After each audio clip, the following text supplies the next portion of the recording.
यही आग जो है इसने पूरे मलक नदीम के घर को खा लिया और उस घर में कोई बंदा बशर जो फैसले करने वाला है वो बाकी नहीं रहा। जो है ना, एक अरशद नामी शूटर जो है वो इनको अदालत के कटहरे में जज साहब की मौजूदगी में और आंबर भट्ट वकील की मौजूदगी में, फुटेज आप देख सकते हैं 2011 की निकाल के आपको भी स्क्रीन पे दिखाई जा रही है। 2011 जो 28 मई को इनके ऊपर अदालत में अटैक करता है और इनको जो है ना वो कत्ल कर देता है अदालत के अंदर ही। जो दोनों भाई थे शानी और मानी, ये पूरी दहशत की अलामत समझे जाते थे और इनका बहुत ज्यादा जो नाम था ये उफक की बुलंदियों तक पहुंच गया था। इन्होंने जेल में भी बड़े नाम बनाए और ये बाहर में भी लोगों में अपना बड़ा मकाम इन्होंने हासिल किया। तो ये जो दुश्मनी थी इसमें मलक नदीम जो कि एक शरीफ आदमी था, अच्छा बंदा था, उसका एक भाई मर्डर हो जाता है। तो दूसरी तरफ से शानी मानी का चाचा जो है वो मर्डर हो जाता है, कुप्पू। अब ये लड़ाई आगे बढ़ती है। इसमें जो है ना मलक नदीम उस वक्त मुबीन भट्ट के बड़े नाम थे, वो इश्तिहारी था, उसने वाने अदल वाला वकूआ भी किया हुआ था और वो इश्तिहारी था, वो करीम पार्क में उसका तूती बोलता था। मलक नदीम ने उसको 10 लाख रुपए दिए कि तुमने ना मानी को कत्ल करना है क्योंकि शानी भट्ट ने मेरे भाई को मारा है, तो मैं उसके भाई को कत्ल करवा के ना बदला लूंगा। वो उसे 10 लाख रुपए दे देता है। वो आगे से चूंकि इनकी फैमिली जो है वो उसके ताल्लुकात लोगों के साथ काफी वसी थे, इसके बड़ों के ताल्लुकात खालिद चुट्टा वगैरह के साथ थे, तो उसने मुबीन ने खुद जो है ना शानी भट्ट को कांटेक्ट किया और उसे कहा कि भाई मुझे ना, मैं तुम्हें कुछ तोहफा दूंगा थोड़े दिनों तक, तो कुछ अरसा तुम्हें वेट करना पड़ेगा। शानी भट्ट उससे अक्सर पूछता था कि किस बात का तोहफा देना है, मुझे खुलकर बात बताओ। उसने कहा नहीं नहीं भट्ट साहब, मैं आपको तोहफा दूंगा, फिर आपको पता चलेगा मैं आपको कौन सा तोहफा देता हूँ। वो तोहफा ये था नाजरीन, कुछ अरसा कबल जो मुबीन भट्ट है वो एक इंतहाई शरीफ आदमी जिसका नाम काला गुजर है, वो अपना घोड़ा और रेड़ा चलाता था। काला गुजर जो है वो उस वक्त अपने घोड़े की साफ सुथराई कर रहा होता है, तो मुबीन भट्ट उस पर अटैक कर कर उसे कत्ल कर देता है। तो अंदर कमरे में बैठा मलक नदीम को इसकी जो आवाज आती है फायरिंग की और उसे पता चल जाता है कि मेरा भाई बाहर मर्डर हो गया है। एक भाई उसका पहले कत्ल हो जाता है, एक भाई उसका अब मर्डर हो गया है। वो जो भाई मर्डर हुआ है वो एक बिल्कुल एक इंतशार पसंद शीदे पठान की वजह से कत्ल होता है, और ये भाई जो है ये एक महज एक गलत फहमी की बुनियाद पर होता है कि वो मुबीन भट्ट जो है उसको बिला वजह ही उसके भाई को कत्ल कर देता है। और आखिर जो है ना मलक नदीम को ये इस दुनिया में अपना ट्रैक चेंज करना पड़ता है। वो यहाँ से करीम पार्क से चेंज कर कर वो भगतपुरा शादबाग में शिफ्ट हो जाता है, वहां पे अपना घर बनाता है। घर बनाने के बाद मलक नदीम जो है वो काफी बुरे लोग होते हैं, उनके साथ अपने ताल्लुकात अज़वार करता है और शूटर्स के साथ अपने ताल्लुकात बनाता है और जितने भी बदमाश वगैरह लोग होते हैं उनके साथ अपने ताल्लुकात बनाता है। और उसे दुश्मनी की इतनी लगन लग जाती है कि वो हर वक्त जो भी बंदा उसे मिलता है ना वो उससे बस यही बात करता है कि मुझे शानी का काम चाहिए या मुझे मानी का काम चाहिए, मैंने इन्हें कत्ल करवाना है, मेरी जिंदगी का और कोई मकसद नहीं है। मेरे दो भाई इन लोगों की वजह से कत्ल हो गए हैं। वो दुश्मनी की आग में इस कदर भड़क रही होती है उसके अंदर के वो उसके अलावा उसको कोई काम नहीं होता। वो जो भी बंदा उसका दोस्त बनता है या उसके साथ एक दो दिन फोन पर बात करता है, मलक नदीम सबसे पहले उसे यही बात कहता है कि मुझे शानी मानी का काम कैसे मिल सकता है। इसी बातों की वजह से जो है वो काफी फेमस था, उसका काम मैचों का था और वो लोगों पर पैसे भी खर्च करता था, अपने दोस्तों पर यारों पर। करीम पार्क में केबल का काम भी किया, केबल खरीदी, कुछ लोगों से उसने केबल छीनी।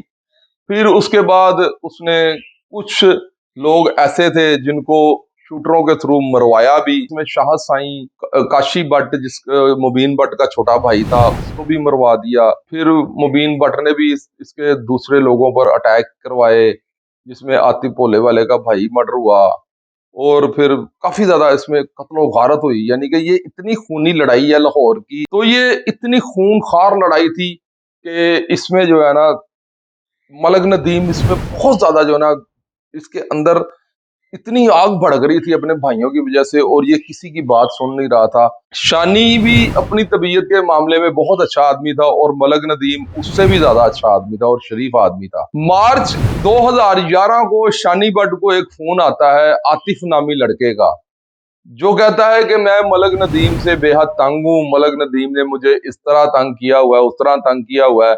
तो शानी भट्ट कहता है कि ये मलक नदीम को तुम क्या क्या तंग हो मलक नदीम से, मैं तुम्हारी क्या हेल्प कर सकता हूँ। वो कहता है कि मैं मलक नदीम के पास पेंसिलर हूँ, उसका मैं काम लिखता हूँ, उसका मैचों का काम है, तो वो मेरे साथ बड़ी ज्यादती करता है, तो भट्ट साहब मैंने आपसे मिलना है। शानी भट्ट उसे गुजरावाला अपने किसी दोस्त के पेट्रोल पंप पर बुलाता है और उससे बातचीत करता है, और आतिफ आगे बताता है कि मैं मजहब का जो वो क्रिश्चियन हूँ, तो मुझे मलक ने बड़ा तंग किया हुआ है, मलक नदीम ने। नदीम गुजर को एक्चुअली लोग मलक नदीम से ज्यादा नाम से ज्यादा जानते हैं। मलक नदीम ने मुझे बहुत ज्यादा तंग किया हुआ है और मैं उससे बड़ा परेशान हूँ, तो मैं उसे, आप अगर मेरे सर पर हाथ रखेंगे तो मैं मलक नदीम को कत्ल कर दूंगा। शानी भट्ट इस बात को बड़े गौर व फिक्र से सोचता है कि ये बंदा हर वक्त हमारे थड़े मरवाता है, लोगों को हमारी सफारियां देता है, अगर ये बंदा मुझे मिल गया तो मैं इसे चेक कर लेता हूँ। वो उसे कहता है कि ठीक है, तुम ना मलक का काम करके मेरे पास आ जाओ, मैं तुम्हें पूरी जो है ना सपोर्ट करूंगा। आखिरकार 8 मई 2011 को मलक नदीम के साथ तकरीबन 20-30 गनमैन हर वक्त होते थे, वो आपस में अंदर बैठे नाश्ता कर रहे थे। ये आतिफ जो है क्रिश्चियन लड़का, ये उनको ना दरवाजा उनका बंद कर देता है, तो मलक नदीम वॉशरूम में नहाने के लिए जाता है। जब वो मलक नदीम 8 मई को सुबह सुबह 2011 को नहा के बाहर निकलता है, तौलिए से अपना सर साफ कर रहा होता है, तो ये उसको उसी के पिस्टल से उसके मुंह पे फायर मार देता है। तो फायर मारने के बाद मलक नदीम की वहीं पे डेथ हो जाती है। ये उसके घर से निकलता है, तो उसकी बीवी और उसकी वालदा पूछती हैं कि क्या हुआ है। कहता बस बस पिस्तौल चल गया, मलक साहब को आप ही पिस्तौल चल गया। वो भाग जाता है वहां से। आज तक उसका पता नहीं चल सका। कुछ लोग कहते हैं कि मलक नदीम के कजनों ने उसे मार दिया है, कुछ लोग कहते हैं कि वो आज तक मफरूर है। यही आग जो है इसने पूरे मलक नदीम के घर को खा लिया, और उस घर में कोई बंदा बशर जो फैसले करने वाला है वो बाकी नहीं रहा। इसके बाद मलक नदीम जब फोत हो जाता है, तो चंद दिन बाद जो है ना शानी और मानी इस केस में अपनी अंटैरम करा लेते हैं। ये पर्चा शादबाग थाने में होता है, तो इसकी अंटैरम बेल ले लेते हैं। तो पुलिस जो है ना कुछ दिनों में इनको बेगुनाह लिख देती है। आखिर 20 दिन बाद 28 मई 2011 को जब ये अदालत में पेश होने जाते हैं, तो वहां पर इनको जो है ना एक अरशद नामी शूटर जो है, वो इनको अदालत के कटहरे में जज साहब की मौजूदगी में और आंबर भट्ट वकील की मौजूदगी में, फुटेज आप देख सकते हैं 2011 की निकाल के, आपको भी स्क्रीन पे दिखाई जा रही है। 2011 जो 28 मई को इनके ऊपर अदालत में अटैक करता है, और इनको जो है ना वो कत्ल कर देता है, अदालत के अंदर ही कटहरे के अंदर कत्ल कर देता है अरशद नामी लड़का। और वो वहां से भागने में कामयाब भी हो जाता है। और कुछ अरसे बाद जो है वो मलक नदीम का ब्रदर इन लॉ और का कजन भी लगता है, वो उसे पेश करवा देता है।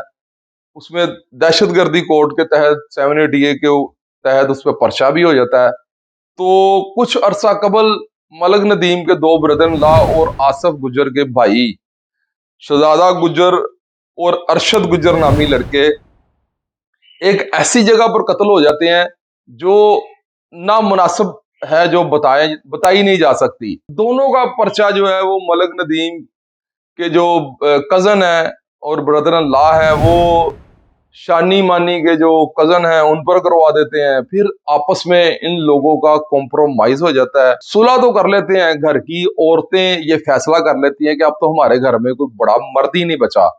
तो ये आपको सारी दास्तान बताने का मकसद सिर्फ और सिर्फ ये था कि लड़ाइयाँ जो होती हैं, दुश्मनियाँ जो होती हैं, वो घर तो रहते हैं पर घर में बड़ा कोई नहीं रहता। इसमें इन लोगों ने बड़ा अच्छा फैसला किया है कि इन लोगों ने दोनों ने आपस में सुलह कर ली है, और ये दोनों खानदान मिलके बैठ गए हैं। शानी के 4 बच्चे हैं, वो भी अभी पढ़ रहे हैं, और मलक नदीम के बेटे हैं, वो भी अपना कारोबार संभाल रहे हैं।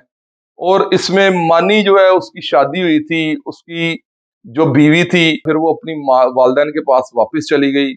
तो ये सारी स्टोरी आपको बताने का मकसद सिर्फ और सिर्फ ये था कि दुश्मनियां हमेशा घरों को बर्बाद करती हैं।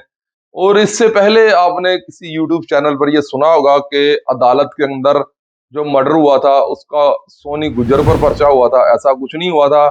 सोनी गुजर पर सिर्फ और सिर्फ वही एफआईआर हुई थी जो करीम पार्क में फायरिंग हुई थी। तो वो एफआईआर सोनी गुजर पर हुई थी। सोनी गुजर उसके बाद उसमें से भी बरी हो गया था। आपको ये सारी बातें खोल खोल कर बताने का सिर्फ और सिर्फ मकसद यही था कि अगर किसी जगह पर भी आपकी सुलह होती हो किसी भी एवज, तो उसे लाजम कर लें, क्योंकि लड़ाइयों में बंदे नहीं बचते, घर बचते हैं, घर के सरबराह नहीं बचते। और अल्लाह का शुक्र है कि दोनों फैमिलियों ने सुलह कर लिए। इस कहानी में मैंने उन किरदारों का नाम इसलिए नहीं लिया कि अब भी दोनों फैमिलियों की आपस में सुलह हो चुकी है, जिन्होंने पिस्टल अंदर मुहैया किया था, जिन्होंने सहूलतकारी की थी, जिन्होंने ये सारा प्लान किया था, ये सारी स्टोरियां डिजाइन की थी, ये इन सब के करेक्टरों के बारे में मुझे तो बखूबी पता है। तो बहरहाल क्योंकि ये दोनों फैमिलियां आपस में मिल चुकी हैं, अल्लाह का शुक्र है, तो इसलिए इन करेक्टरों का बताने का कोई मकसद ही नहीं है, इनका कोई अब रोल रहा ही नहीं है। तो इसी के साथ ही हमें दीजिए इजाजत। अगर आपको ये स्टोरी में कोई कमी पेशी लगी हो या कोई बात आपको सच ना लगी हो, तो कमेंट्स बॉक्स में जरूर बताइएगा। मैं आपको जरूर इसका जवाब दूंगा। मुझे दीजिए इजाजत। देखते रहिए ARS पाकिस्तान। अस्सलाम वालेकुम।